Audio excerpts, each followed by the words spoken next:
गणपती बाप्पा मोरया.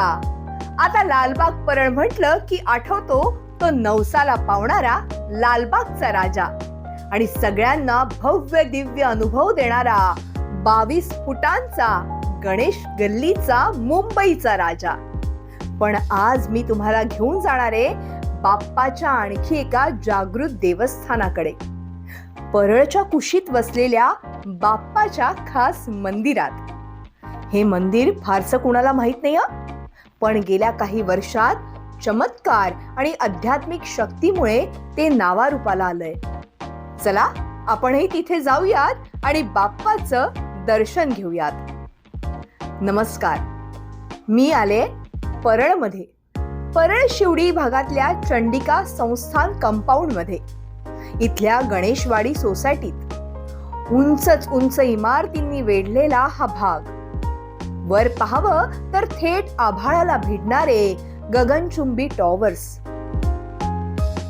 मुंबई नगरीची ही नवी स्कायलाईन आणि ह्याच स्कायलाईन खाली वसलेलं हे टुमदार स्वयंभू बाल गणेश मंदिर, जागृत देवस्थान, नवसाला पावणारा गणपती, अशी ह्या बाप्पाची गेल्या काही वर्षातली ओळख.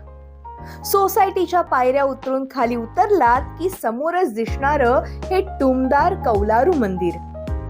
मंदिराच्या माथ्यावर फणा काढून उभे असलेले हे पंचमुखी नाग आणि स्वागताला हे 2 द्वारपाल. नक्षीकाम केलेल्या या छोट्या सुंदर मंदिराचं रूप पाहता क्षणी डोळ्यात भरतं. या स्वयंभू बाल गणेश मंदिराची स्थापना नेमकी कशी झाली ह्याची कथा मोठी रंजक आहे. साल 1932. गंगाराम नारायण साळुंखे नावाचे गृहस्थ परळ गावाजवळच्या चंडिका संस्थानमध्ये आपल्या कुटुंबासह राहायचे. त्यांना एकदा दृष्टांत झाला आणि ह्या बाल गजाननाचा शोध लागला. जमिनीच्या पोटातून बाप्पाचा आकार असलेला भला थोरला अखंड पाषाण बाहेर आला. मूर्तीचा उजवा हात गालावर असल्यामुळे या पाषाण मूर्तीला श्री बाल गजानन असं नाव पडलं. लोक सांगतात की इंग्रजांच्या काळात हा पाषाण तिथून हटवण्यासाठी खूप प्रयत्न झाले, यंत्रे लावली गेली, पण हा स्वयंभू पाषाण तसूभरही जागेवरून हलला नाही. गंगाराम साळुंखे यांनी आणि त्यांच्या कुटुंबियांनी पाषाण हटवायला जोरदार विरोध केला. शेवटी या दैवी शक्तीचा मान राखत तिथेच मंदिराची स्थापना केली. आजही साळुंखे यांच्या पुढच्या पिढ्या ही परंपरा जपत आहेत. 1932 साली गंगाराम साळुंखे म्हणून त्यांची 2 मुलं, 2 मुलगे आणि ते नाव 6 जणांचं कुटुंब ते इथे रेवाशी म्हणून आले. त्यांना ते स्वप्नात दृष्टांत दिला की बाबा तुम्ही इथे येऊन माझी का ती सेवा हे करा. तेव्हा हे सगळं हे ओपन होतं, त्यावेळेस हे मंदिर नव्हतं.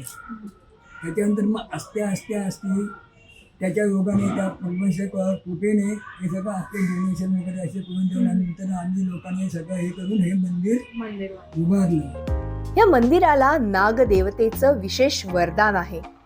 अनेक भाविकांना इथे सापांचं दर्शनही झालं, जे शुभ मानलं जातं.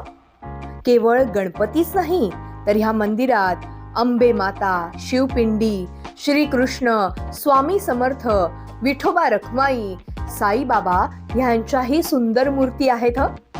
इथं पाषाण पहुडलेले बाल गणराय आहेतच, शिवाय पूजेसाठी गणपती बाप्पाची स्वतंत्र मूर्ती देखील आहे.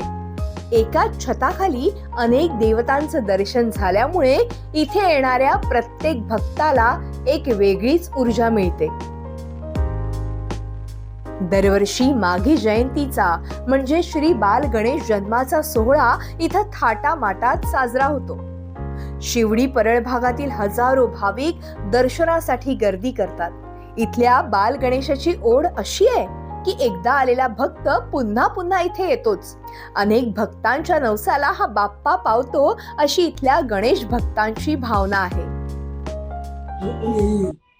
भाविक कोणी येऊन दे, त्याची मनोकामना तो जरूर पूर्ण करतो. पण स्वच्छता आणि मनाने यायचं, त्याच्याजवळ काय असेल ते मागणं मागायचं आणि आनंदाने तो स्वीकार करतो. हे मंदिर मुंबईत आहे. मुंबई शहराच्या मध्यभागी भर वस्तीत आहे. ह्यावर तुमचाही विश्वास बसणार नाही हं? गर्दी तर मुंबईकरांच्या पाचवीलाच पुजलेली आहे. अगदी मंदिरात गेलो तरी रांग काही चुकत नाही. पण गर्दीपासून दूर एका जागृत आणि शांत ठिकाणी जायचं असेल तर परळ शिवडीतल्या ह्या बाल गणेश मंदिराला नक्की भेट द्या. ह्या मंदिरात तुम्हाला कसा अनुभव आला हे आम्हाला कमेंटमध्ये सांगायला विसरू नका हं. आणि व्हिडिओ आवडला तर नक्की लाईक करा आणि अशाच नवनवीन माहितीसाठी आमच्या चॅनलला सबस्क्राईब करायला विसरू नका. गणपती बाप्पा मोरया.